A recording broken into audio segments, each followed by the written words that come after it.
Melody here. You might know me as ApplePie Movement. I'm a humanitarian sharing the conversations with humanity which need to be heard. In today's conversation with Rev Rhina, we discuss how she went from being a lawyer to advocating for immigrant rights and founding the first church for immigrants in San Francisco. So come on, grab a piece of pie and join our conversation.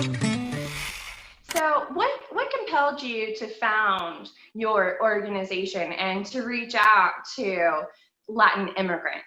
So I have been kicked out of church myself when I came out as a lesbian. Part of my growing up in the United States was in Long Island, New York, and I was part of a very fundamentalist Baptist church. And I was in that church for 10 years since I arrived from El Salvador at age 14. I married to that church to a man. I was trying to belong and be straight.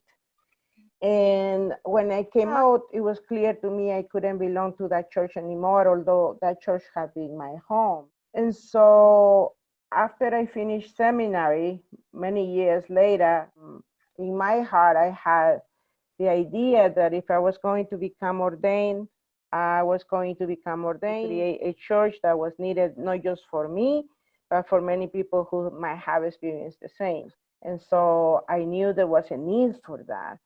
And I was right, because we have had many people coming and joining us. And even when they are far away, they just, they continue to reach out to us. So we've been meeting at least once a month for the past 8 years. We started in December 2011. So yeah, it's been good. Beautiful. And also you're the national coordinator to the UCC denomination to kind of educate the populace about the need to include LGBTQ persons and be sensitive to basically include instead of exclude. So how did you get involved with that work, and can you share a little bit of that? Sure. So once I decided I was going to leave my secular job, because I was doing the pastoral work I was doing for Ministerio Latino, I was doing as a volunteer. I wasn't doing it as the career that paid my bills. And so I did it for 6 years. And then in March of 2018, it was very clear to me that because we had this type of government and immigrants were being portrayed so badly by this government and mistreated, and the LGBT community too was at stake. So I decided I was going to quit my job. I talked to my wife, and then we made a decision so that I could be full-time minister, but I didn't have any funding at the time.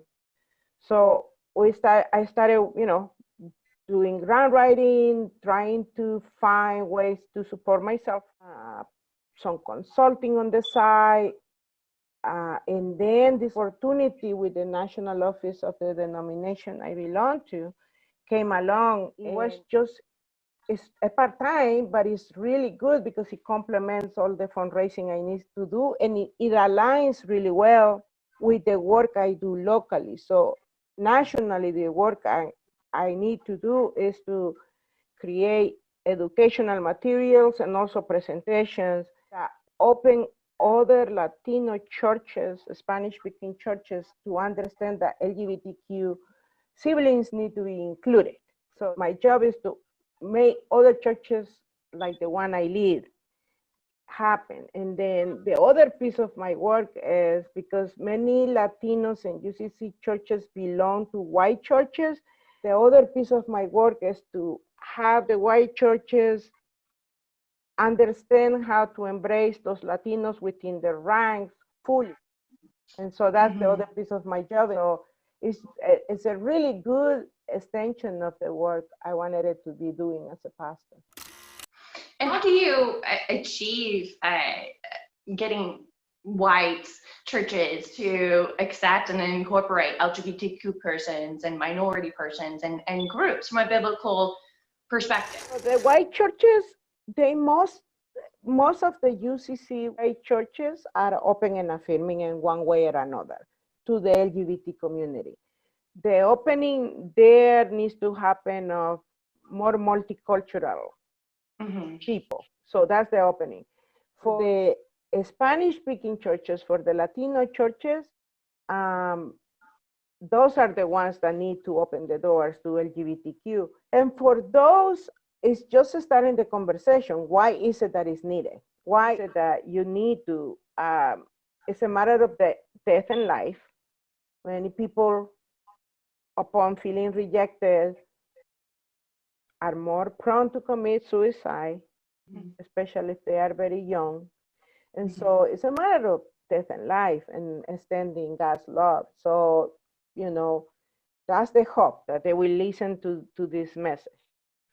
And we're trying to do it through like having conversations. We, at the conference I was at, we had a workshop called Latinx Queer Theology. And we were very careful not to make it Christian based so that, you know, whoever wanted to come could come. And we had 30 young people. I think 90% of the people who attended the workshop were in their early 20s. And they were so thirsty for hearing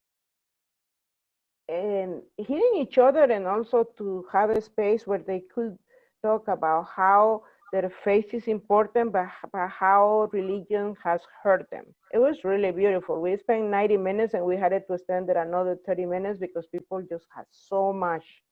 I'm happy to share some of the pictures that we took of the space. It was really wonderful. So that's how we're gonna do it, by spreading. That's beautiful. That's beautiful. That's also actually one of my objectives, is to reach out to mainstream churches and not necessarily convert them to accepting gay theology, but basically to show the importance of their needing to accept our humanity. You don't have to agree, but you should respect me as a person and respect my humanity, because until we get mainstream America to accept LGBTQ, I kind of see racism and LGBTQ going hand in hand, that until you are willing to respect the humanity of all people, no one's going to be equal. And even if we create job initiatives to where economics isn't a deterrent from passing inclusive legislation, you know, some people will be racist and other people will be homophobic, and it's kind of basically a human rights issue, and that you need to see a person for their humanity. So I was kind of interested from a theological standpoint of how you address or approach these churches, because that's actually something that I'm looking to do as well, not necessarily to speak in the Christian community, but just to kind of go into that pocket, because I think a lot of people don't necessarily go into the church world, and Bible Belt is just a huge pocket that's been untouched if we want to create change.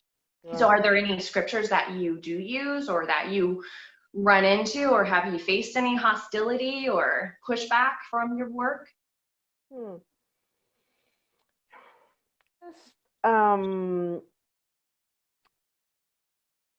The work that we be doing nationally is something that is so in such an early stage. We just completed 2 booklets that we hope to expand all over the place, and the booklets, what they have is like a testimony of somebody who was struggling with their faith and they're coming out, and then some reflection questions, and just inviting people to have the conversation. So we had to test the ground. Right now we have taken it on the road, but to people who are ripe to have the conversation. So they already thirsty and they already sort of ready. So not a real pushback. I anticipate we will at some point. We're gonna find the people who are going to tell us that what we are doing is destroying the word of God, or, you know. And I do have people who sometimes when I post something on Facebook, I have had some people, no hackers, but what do you call trollers?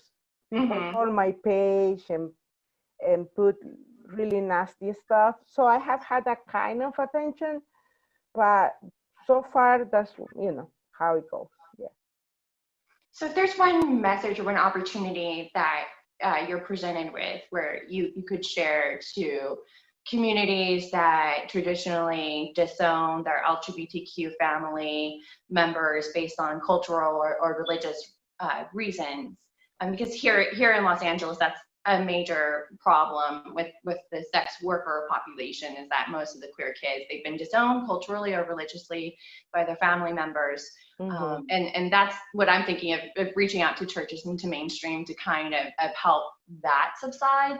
So if you could share one message, what would you share to the mainstream populace as to why you shouldn't disown your LGBTQ family members?